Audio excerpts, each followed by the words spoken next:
Hello student, welcome back to BEHS Sumati Academy.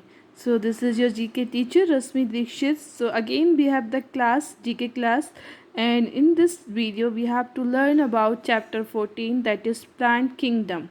Okay, so in this chapter we have to know about some important facts about different types of plants.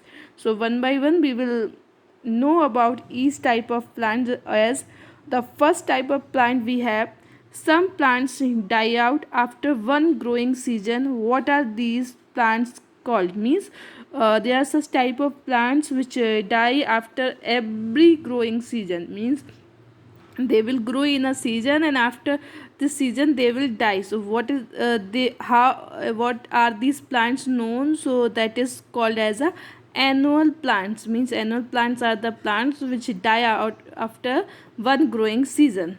Okay, now next we have some plants take 2 years to complete their life cycle. What are such plants called? Means there are such type of plants which take 2 years to complete their life cycle. So these are called as a biennial plants. Okay, not binary, biennial plants which take 2 years to complete its life cycle.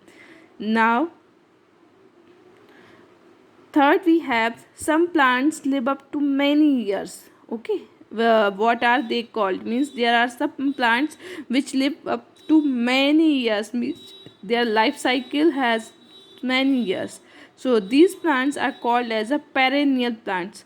Now we have two types of plants, as a biennial plants and perennial plants. So biennial plants which take 2 years to complete their life cycle, and perennial plants which live up to many years. Okay, so we get two terms about the plants.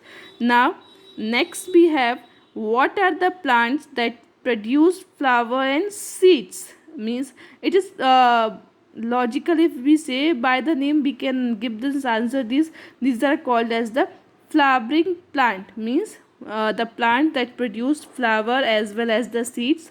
So these are called as the flowering plants.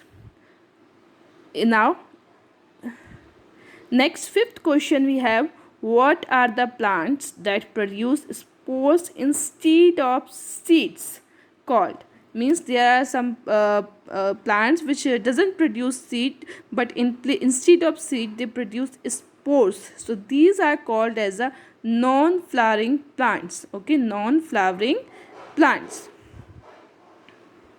Okay, means again I'll repeat, the plant that produced spores instead of seeds, these are called as a non-flowering plants. Now next question we have, which tissues inside a plant transport water from the roots to the leaves? That is xylem.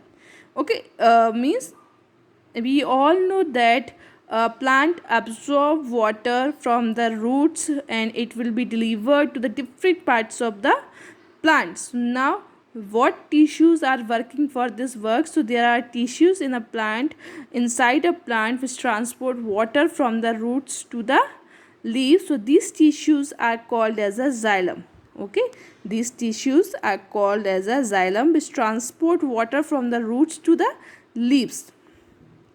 Now next we have during germination. What is the germination? Germination is the process when a seeds transform into a small plant. This process is called as a germination, when a seed germinate. Okay, or we can say when a seed produce a small baby plant, this process is called as germination.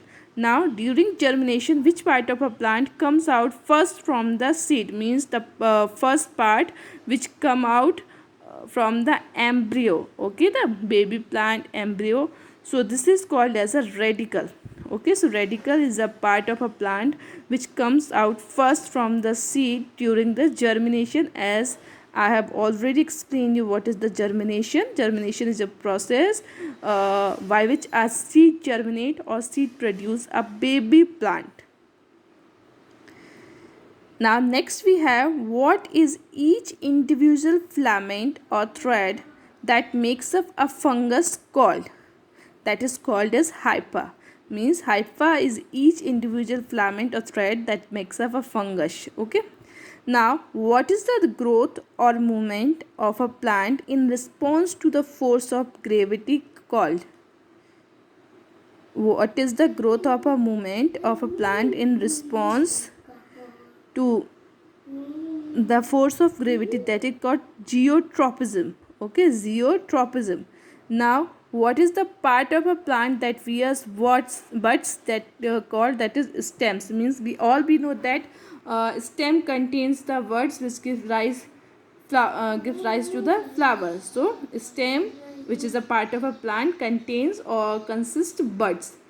So this chapter you have to write all the answer in your book, and please, that is again and again I am saying the things, if you don't have the book, then please don't directly write the answer, just write the question, and along with the question you have to write the answer, because it is not possible for us, and also you, how to recognize that you, if you have written the answer and you don't know the questions, so how it is possible to learn the questions, and how you will know that is the correct answer for which questions. Okay, so whenever you, if you don't if you have the book, then write in the book, that is very good. If you don't have the book, then please first write all the question, then only write the answer. Please, you are in a 8th class, don't directly write the answers. Okay, till thank you, we will meet in the next video.